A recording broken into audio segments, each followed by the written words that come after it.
कहते हैं दूध का जला छाछ भी फूंक कर पीता है, और ये बात फिलहाल बीजेपी के ऊपर अक्षरशः लागू हो रही है, क्योंकि कोविड की दूसरी लहर के दौरान जिस तरीके से पूरे देश में त्राहिमाम हुआ, उसको लेकर इस बार केंद्रीय नेतृत्व बेहद सजग और सतर्क है। खास तौर से उस उत्तर प्रदेश को लेकर जहां से उसका अभ्युदय हुआ था, और इसीलिए सारा जोर पूरे देश में तो लग रहा है, लेकिन उत्तर प्रदेश में खास तवज्जो दी जा रही है। इसके तहत होने ये जा रहा है कि कोविड स्वयं सेवकों की फौज बूथ से लेकर मंडल स्तर पर तैयार की जा रही है, ताकि मोदी के नाम और काम को जनता के बीच में पहुंचाया जा सके, ताकि कोविड की दूसरी लहर के दौरान जो विश्वास पर जख्म लगे थे उन पर वो मरहम लगा सके, और अगर खुदा न खास्ता तीसरी लहर आती है तो उसमें वो मददगार बन सके सरकार के और जनता के। अब ये कोई राज नहीं कि कोरोना की दूसरी लहर के बाद बीजेपी समर्थित वोटरों का विश्वास कम हुआ है। केंद्र के फैसलों और राज्य सरकार की क्षमता पर उनके ही लोगों ने सवाल खड़े किए। हालांकि कोरोना की दूसरी लहर पर काफी हद तक काबू करने के बाद केंद्र और प्रदेश सरकार ने फिर से लोगों का भरोसा जीतने की कोशिशें शुरू की। गुस्से को काबू पाने में कुछ हद तक सफलता भी पाई, मगर खुदा न खास्ता यदि तीसरी लहर आई और फिर वैसे ही हालात पैदा हुए तो जनता तो हलकान होगी, लेकिन राजनीतिक तौर पर बीजेपी के लिए फिर यूपी चुनाव से पहले हालात संभाल पाना असंभव हो जाएगा।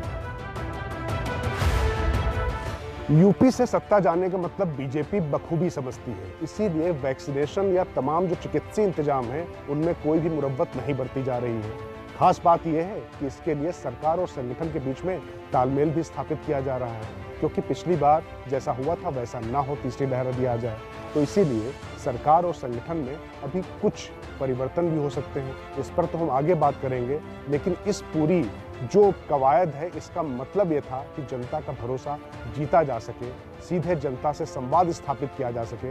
उसी कड़ी में ये सारे कदम उठाए जा रहे हैं। इसीलिए मुख्यमंत्री योगी आदित्यनाथ 3 दिन तक दिल्ली भी रुक कर गए। उनके दिल्ली प्रवास के दौरान उप मुख्यमंत्री केशव प्रसाद मौर्य भी दिल्ली आए थे। हो सकता है इन सब कवायदों का असर अगले कुछ दिनों में योगी मंत्रिमंडल से लेकर प्रदेश संगठन में उच्च स्तर पर दिखाई दे, लेकिन संगठन और सरकार को पटरी पर लाने के साथ जनता जिन मुद्दों से ज्यादा प्रभावित है, असली लड़ाई उन्हीं के समाधान की है। ये बात केंद्र की मोदी सरकार ठीक से समझती है, इसीलिए प्रदेश सरकार संगठन के कील कांसे दुरुस्त करने के साथ ही असली ताकत जनता के बीच तक ब्रांड मोदी का करिश्मा बरकरार रखने की है।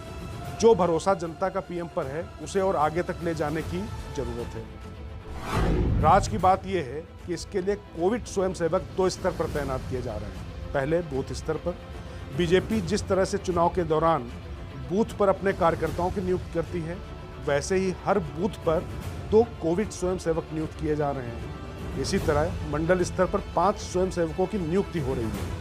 इनमें एक डॉक्टर, 2 आईटी के पारंगत लोगों के साथ एक युवा और एक महिला होंगे। ये सारी कवायद वैक्सीनेशन में लोगों की मदद करने के साथ साथ किसी भी तरीके की जो असुविधा है उसे दूर करने की होगी। मतलब सरकारी अथॉरिटी और जनता के बीच में ये लोग सेतु का काम करेंगे।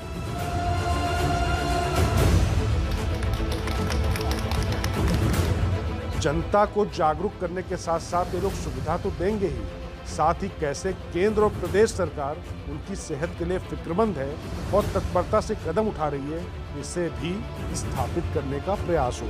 इसके साथ ही कोविड काल में लोगों के रोजगार गए, लोगों को पलायन करना पड़ा। सेहत के साथ साथ लोगों को खाने की कमी ना हो, इसके लिए मोदी सरकार ने देश के खाद्यान्नों के भंडार खोल दिए हैं। हर माह गरीब कल्याण अन्न योजना के तहत 2 बार गरीबों को अनाज मुहैया कराया जा रहा है। लोगों को अनाज मिलता रहे, यह सुनिश्चित कराने के लिए जनप्रतिनिधियों की ड्यूटी लगाई जा रही है। इसका उद्देश्य यह है कि मोदी सरकार जो कर रही है उसकी सनद भी लाभार्थियों को रहे। इसके तहत राज्य सरकार ने 5, 10 और 15 किलो के बैग भी छपवाए हैं। इनमें मोदी और योगी की फोटो भी। इसके साथ ही जनप्रतिनिधियों से भी कहा गया है कि वो जो बैग छपवाएं उसमें पीएम मोदी और सीएम योगी के साथ साथ में अपनी तस्वीरें भी लगवाएं।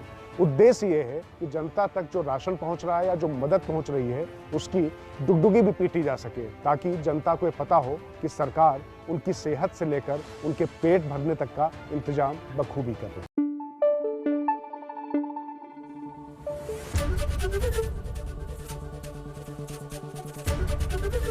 ABP News, आपको रखे आगे।